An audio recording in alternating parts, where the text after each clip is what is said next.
2004년 일본 문화청 미디어 예술제 애니메이션 대상으로 하울의 움직이는 성을 누르고 당시 30대였던 신인 감독의 데뷔작 마인드 게임이 선정됩니다. 지금은 밤은 짧아 걸어 아가씨야나 핑퐁 더 애니메이션, 너의 파도를 탈 수 있다면, 다다미 넉장반의 세계일주 등으로 이미 하나의 장르가 되어버린 유아사 마사아키 감독의 데뷔작이었죠.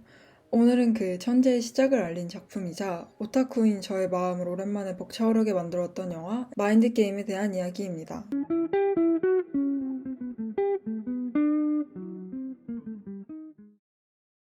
영화는 20살의 만화가 지망생 니지로 시작합니다. 그에게는 중학생 때부터 좋아해왔던 묘짱이라는 친구가 있는데요. 중학생 때 러브레터를 주고받기도 했지만 주인공의 우유부단한 성격 때문에 사귀지는 못하고 흐지부지 된 관계입니다.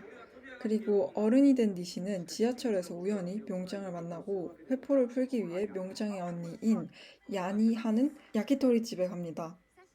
묘짱은 그새 약혼을 했다고 하죠. 그렇게 묘짱의 언니, 묘짱의 아버지, 니시, 묘짱 그리고 약혼자가 조그마한 가게에서 도란도란 이야기를 나누던 그때 총을 가지고 있는 야쿠자들이 들어옵니다. 이때부터 영화의 분위기가 반전되죠. 니시는 도망갈 궁리만 하다가 묘짱이 도움을 청하자 가만히 얼어버립니다. 야쿠자는 웅크리고 있는 니시 엉덩이를 총으로 쏩니다. 그렇게 주인공이 영화 20분 만에 죽습니다. 죽은 니시는 신을 만납니다.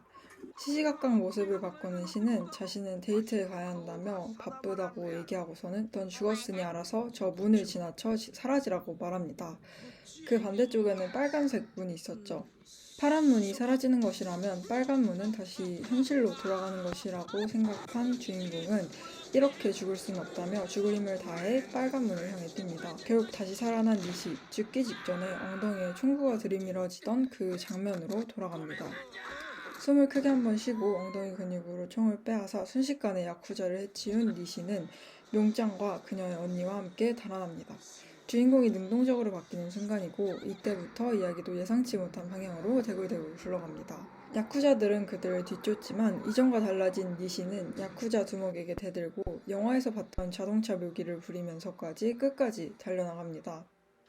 하지만 결국 앞뒤가 모두 야쿠자들에게 가로막히고 그는 핸들을 틀어 물에 빠집니다. 때마침 고래가 차와 함께 그들을 삼키죠. 주인공 일행은 고래의 뱃속에서 예전부터 그곳에서 살던 어떤 할아버지를 만납니다. 고래가 소화하는 타이밍에 맞춰 그들을 구해주는 할아버지. 그 덕분에 만찬도 얻어먹습니다. 밥을 잘 얻어먹고 난 주인공 일행은 이제 이곳을 나가기 위해 몰래 걸어갑니다. 하지만 고래의 거대한 힘 때문에 실패하고 말죠. 할아버지는 이곳에서 나가는 것이 불가능하다고 말입니다. 그리고 힘을 내라며 간신히 잡힌 전파로 라디오 방송을 들려줍니다. 일행은 라디오에서 흘러나오는 일상적인 말들을 들으며 자신이 놓고 온 삶이 생각나 그렁그렁해집니다. 하지만 묘의 언니였던 얀이 긴 머리를 싹둑 자르며 상황이 반전됩니다. 어차피 여기 있어야 하는 것이라면 누워있는 것보다 무엇이든 해보지 않은 거죠. 그렇게 일행들은 자신이 하고 싶었지만 현실에서 이루지 못했던 일들을 해나갑니다. 물고기를 동경해 중학생 때 수영대회에서 입상까지 했지만 선수가 되기에는 애매했던 재능의 묘은 다시 수영을 하고 멋진 예술을 하고 싶어 했지만 집에 빚이 생기자 현실적인 문제로 회사를 다녔던 야는 다시 무언가를 만들기 시작합니다. 니시는 만화를 그려 할아버지를 웃겨주고 할아버지는 요리를 만듭니다. 그러다 이들의 삶에 문제가 생기는데요. 고래가 점점 죽어가고 있다는 것이었죠. 이곳에 더 있다가는 고래의 뱃속에 물이 차서 다 같이 죽을지도 모릅니다. 이에 일행은 그동안의 재료를 모아 모터보트를 만들고 고래가 입을 벌릴 그 순간에 이곳을 나가기로 계획합니다. 그리고 드디어 그날이 오죠. 혼신의 힘을 다해 뛰며 결국 이들은 밖으로 나가는 것에 성공합니다.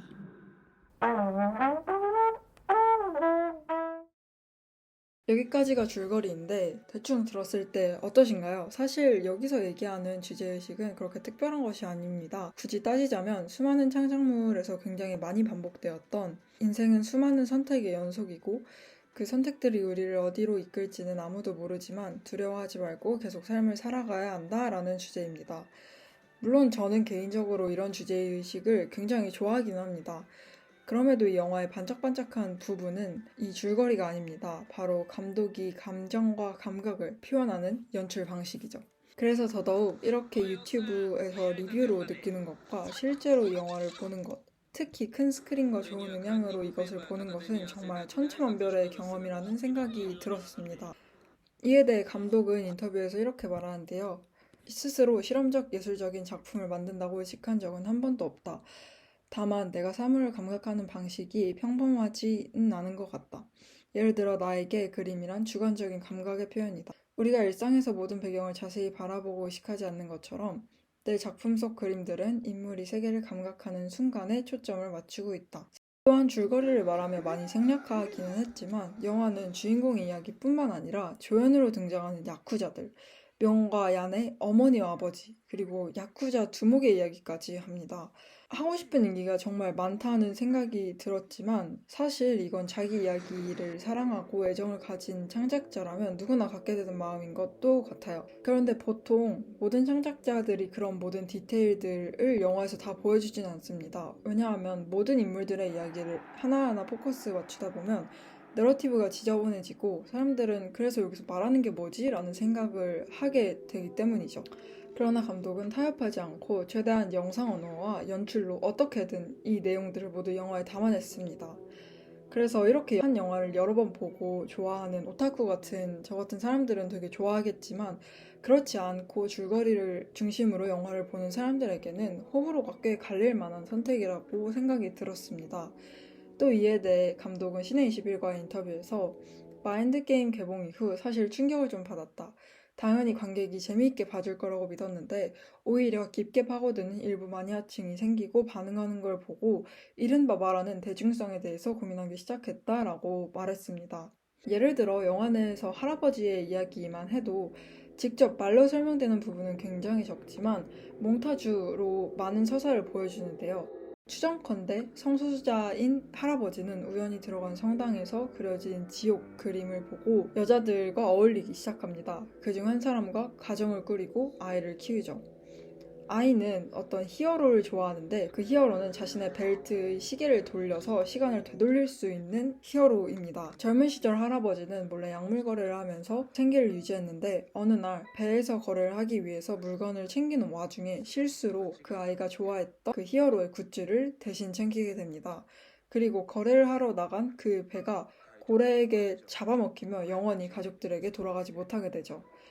할아버지에게 아이가 좋아했던 그 히어로의 굿즈인 시계 달린 벨트는 자신이 두고 온 일상, 그리고 잃어버린 그 한순간을 되돌리고 싶은 후회를 보여주는 소재인 겁니다. 이렇게 이 영화는 다른 영화에서는 생략할 만한 조연의 사연들을 굉장히 자세하게 보여줍니다. 하지만 이런 선택을 조금 옹호해보자면 이 영화의 주제가 우리의 삶을 이루는 다양한 선택들에 대한 것이고 그래서 고래 안에 오게 된 할아버지의 삶의 중요한 순간들을 보여주는 것도 필수적이라고 판단했다고 생각합니다. 그리고 어떻게 보면 이런 기법이 가능하게 된 것도 애니메이션이라는 매체 그리고 그것을 굉장히 잘 활용한 감독의 역량인 것 같기도 합니다. 이제부터는 연출을 공부하고 또 하는 사람으로서 제가 이 영화에서 특히 좋아하는 장면들의 디테일에 대해서 좀 자세한 이야기를 해보고자 합니다. 영화의 45분 정도 가량에서 고래의 뱃속으로 들어온 일행은 눈앞에 보이는 배로 수영을 해서 올라갑니다. 그 와중에 언니인 야는 니시에게 왜 이렇게 무모한 짓을 했냐고 화내는 장면이 있습니다. 이때 이전 장면에서 니시가 바닥에 떨어뜨린 손전등이 얀의 배경이 되어주며 자연스럽게 포커스를 얀으로 맞추는 이 연결이 정말 좋았습니다. 또한 얀이 말을 끝내고 몸을 뒤로 자연스럽게 빼자 할아버지가 나타나는 것도 웃기죠. 또 다른 장면을 같이 보죠. 이 장면은 일행이 고래에서 나갈 수 없다는 사실을 깨닫고 절망하는 장면입니다. 이 상황에서 니시에게 할아버지는 이전처럼 반갑고 재밌는 사람이 아닙니다. 어떻게 보면 자신의 미래가 될지도 모르는 부정적인 모습이죠. 그래서 이전과 달리 할아버지가 니시에게 가까워지는 모습이 그림자로서 표현됩니다. 또한 할아버지가 손을 뻗어도 이렇게나 멀게 느껴지죠. 또한 같은 장소, 같은 장면이더라도 색깔을 통해 주인공의 감정을 드러내는 연출 역시 이 감독의 특징 중 하나입니다. 명장내 가족과 함께 도란도란 이야기를 나누던 초반의 장면에서는 이렇게 따뜻한 색감이었던 가게가 야쿠자들의 등장으로 금세 이런 색감이 됩니다. 또한 야쿠자 중 한 명이 기차역에서 자신을 기다리는 여자를 향해 가야겠다고 마음을 먹는 그 순간에는 화면이 이렇게 바뀝니다. 정말 저는 이런 식의 애니메이션 연출을 본 적이 없었고, 그래서 이 영화를 처음 봤을 때 너무너무 좋았던 것 같습니다. 또 다른 장면을 짧게 보자면 주인공이 고래 입안으로 밀려 들어오는 물을 거슬러서 밖으로 나가기 위해 달리는 이 과정에서는 이런 식의 연출을 합니다. 우유를 먹지 않아서 뼈가 약해져가지고 다리를 부러질 뻔했지만 실은 엄마가 어렸을 때 몰래 음식에 우유를 넣어서 주인공의 뼈가 부러지지 않았다던가, 가장 많은 힘을 내야 하는 그 간절한 순간에 약혼자의 가발이 생각난다던가, 이렇게 우리의 삶을 지탱해주는 것은 어떻게 보면 굉장히 사소한 일상의 순간들이라는 생각이 들어서 이 장면이 좋았습니다. 하지만 이 모든 장면들보다도 역시 영화의 하이라이트라고 한다면 주인공 일행이 고래에서 나온 이후에 펼쳐지는 몽타주 장면이죠.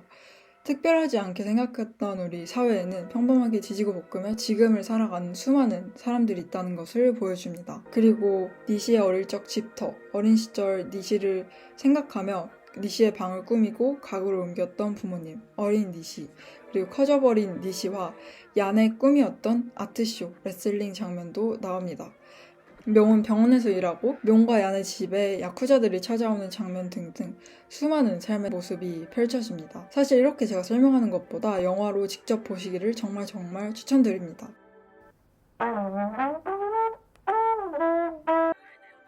영상 마지막에서야 말씀드리는 것이지만 사실 저는 유아사 와사키 감독님의 다른 작품들도 정말 너무 좋아합니다. 일본 애니메이션의 저력은 역시 미야자키 하야오와 같은 대중 친화적인 작품을, 그리고 정말 좋은 작품을 만드는 거장과, 그리고 유아사 마사키와 같이 비교적 작가주의적인 성격을 가진 감독들이 모두 동시에 존재한다는 점인 것 같습니다. 물론 유아사 마사aki 감독님도 초기작 이후부터는 비교적 마니아보다는 대중들에게 친화적인 설정들, 소재들, 그리고 이야기를 활용하며 이제는 엄연히 대중과 마니아 모두에게 인정받는 애니메이션을 만들고 계시기는 합니다. 물론 그 작품들도 저는 너무 좋아하지만 개인적인 취향으로는 왠지 모를 도끼와 반항심까지 느껴지는 이 데뷔작의 기세가 좋았습니다. 혹시 이 영화가 마음에 드셨다면 꼭 직접 영화를 다 보시기를 추천드립니다. 그리고 꼭 큰 화면으로 이 영화를 볼 수 있는 기회가 있기를 바라고 있습니다. 감사합니다.